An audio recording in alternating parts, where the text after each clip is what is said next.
Hello people, I'm teacher Apoj from Kigali. We are here on Apoj Star to teach you English very well. You are going to get many things in English. We are going to start teaching you English very well if you are here. Please try to follow us if you are here to start English very well. Let's get started. Nibyo navugaga nitwa teacher Apoj, nkaba ngiye kubigisha Icyongereza, tukaba tugiye kujya tubaha indimi zitandukanye English, French and Swahili. Icyongereza, Igifaransa ndetse n'Igiswahili. Tugiye rero gutangira kubigisha. Today we are going to teach you how you can use over here and over there. Tugiye kubigisha uburyo wakoresha iri jambo over here and over there. Over here ni ukuvuga ngo hakunino cyangwa se hakuno, hanyuma over there ni hakurya hariya. Let's get started.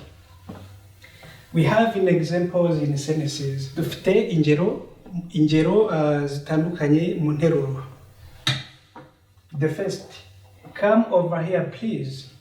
Come over here please. When we say come over here please, tuba tuvuze ngo nyamuneka ngwino hakunino. Come over here please. Nyamuneka ngwino hakunino. Try to go over there if you don't mind. Gerageza kujya hakurya hariya niba ntacyo bigutwaye. Try to go over there if you don't mind. Gerageza kujya hakurya hariya niba ntacyo bigutwaye. That's very good. I'm going over there to visit someone. Ngiye hariya gusura umuntu. I'm going over there to visit someone.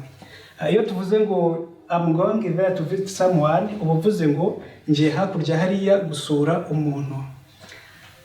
Come to visit me over here please. Nyamuneka ngwino unsure hakunino ndakwinginze. Come to visit me over here please. Nyamuneka ngwino unsure hakunino. I don't have any time to go over there. Nta mwanya mfite wo kujya hakurya hariya. I don't have any time to go over there. Nta mwanya mfite wo kujya hakurya hariya, wenda urashaka kujya gusura umuntu cyangwa se gusura umushuti wawe ukamubwira my dear friend, I don't have any time to go over there. Nta mwanya mfite uwo ari wo wose wo kujya hakurya hariya. She likes to come to visit me over here all the time.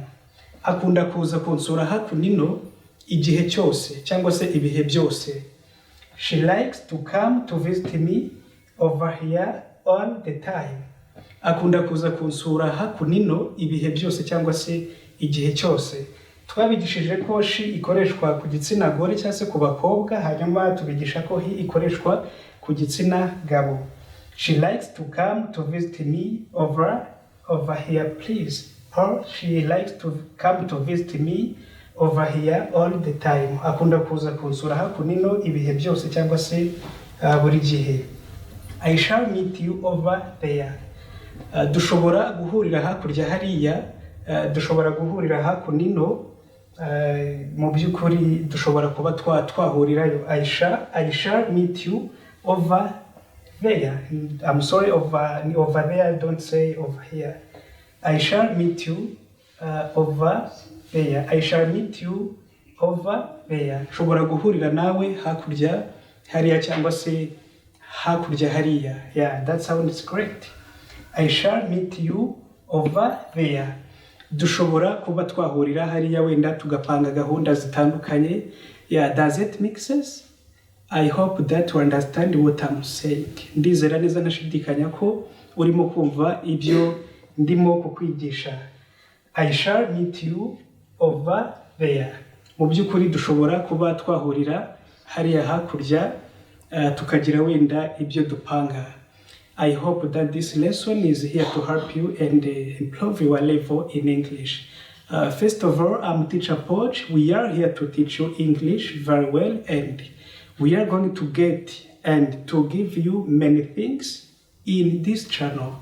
Try to visit us on Apoj University if you are a new student, or if you need to come to visit us or to study very well. This is a wonderful lesson.